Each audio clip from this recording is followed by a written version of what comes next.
भारत रूस से सिर्फ S-400 की 5 नई रेजिमेंट ही नहीं बल्कि उसकी इंटरसेप्टर मिसाइलें भी खरीदने की तैयारी में है।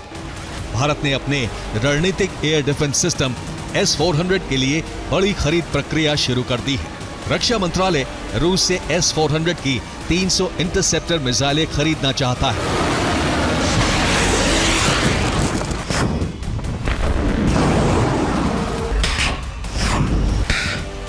ये कदम मई 2025 में हुए ऑपरेशन सिंदूर के दौरान S-400 मिसाइलों के भारी उपयोग के बाद उठाया जा रहा है। इस मिसाइल खरीद के जरिए S-400 का स्टॉक भरने की कोशिश है।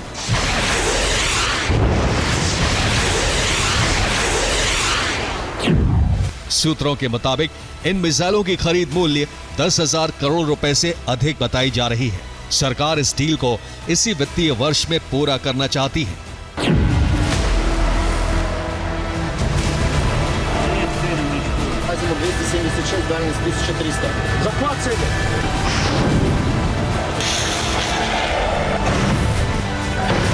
रूस यूक्रेन युद्ध में रूस का Panjshir short range air defence system 4 सालों से निर्णायक भूमिका निभा रहा है।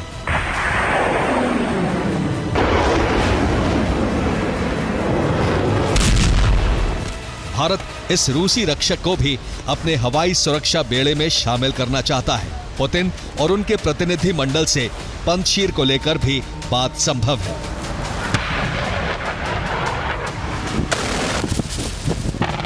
देखा जाए तो पंजशीर और S-400 एक कॉम्बिनेशन हो जाता है कि S-400 एरिया डिफेंस हो जाता है और बड़े एरिया को कवर करता है, दूर से कवर करता है। पंजशीर नज़दीक के एरिया को कवर करेगा। जो भी कोई वाइटल ग्राउंड है, वाइटल एरिया है या बहुत बहुत इंपॉर्टेंट जगह है, उन जगहों को वहाँ पर पंजशीर लगाया जाएगा। उसको दूर से S-400 कवर करेगा। जैसे ही अगर वो उसको भेद के पास में आता है कोई जहाज या मिसाइल, उसको ये फिर ख़त्म कर देगा।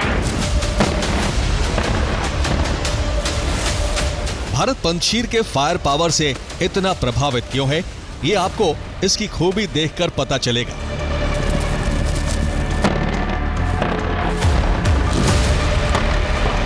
Short range air defence system Panjshir 20 kilometre दूर ही ड्रोन, मिसाइल या लड़ाकू विमान को मार गिराता है। यह आसमान में 15 किलोमीटर ऊपर जाकर अपने लक्ष्य को समाप्त कर देता है।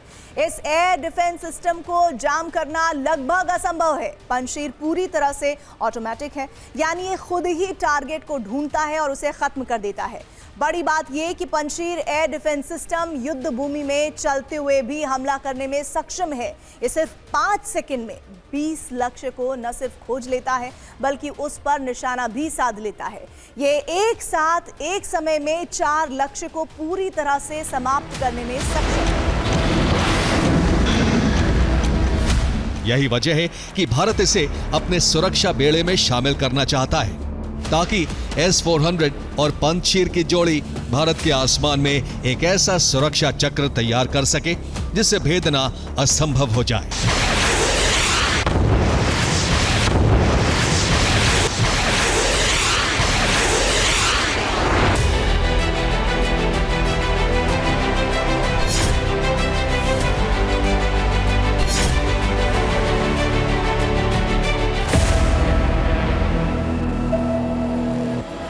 ये रूस का Su-75 checkmate stealth fighter jet है जो अभी अपने निर्माण काल में है।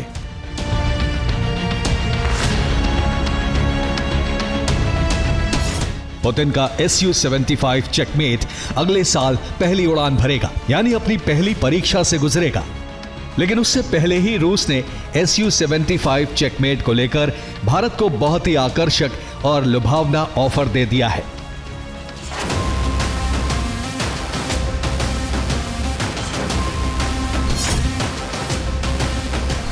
सूत्रों के मुताबिक रूस ने भारत को Su-75 खरीदने का ऑफर दिया है। अगर भारत ये लड़ाकू विमान खरीदता है तो रूस भारत को इसकी पूरी तकनीक देने को तैयार है। इतना ही नहीं, रूस भारत को इंजन कस्टमाइजेशन और निर्यात का अधिकार भी देने को राजी है। इसका मतलब यह हुआ कि Su-75 को न सिर्फ भारत में बनाया जाएगा बल्कि भारत इसे दूसरे देशों को बेच भी सकेगा। Su-57 फाइटर जेट के बाद भारत को यह रूस का दूसरा बड़ा रक्षा प्रस्ताव है। अब गेंद भारत के पाले में है कि वो किसे चुनता है, Su-57 को या फिर Su-75 चेकमेट को।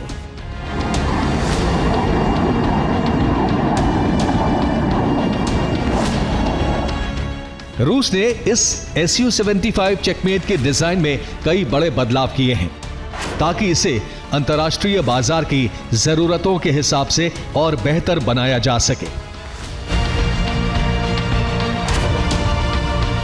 रूस ने इस लड़ाकू विमान में क्या क्या बदलाव किए हैं, अब इसे समझिए।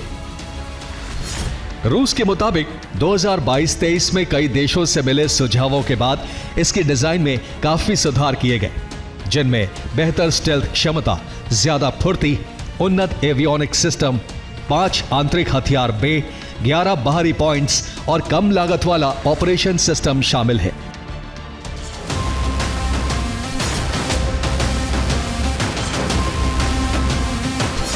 Su-75 जो है अपने आप में एक 6th जनरेशन एंड बियॉन्ड का जहाज बनाने की बात चल रही है, जो इस समय पेपर डिज़ाइन बन चुके हैं, उसको प्रेजेंट किया जा चुका है, मॉडल्स प्रेजेंट किए जा चुके हैं जो दुबई में किए गए थे।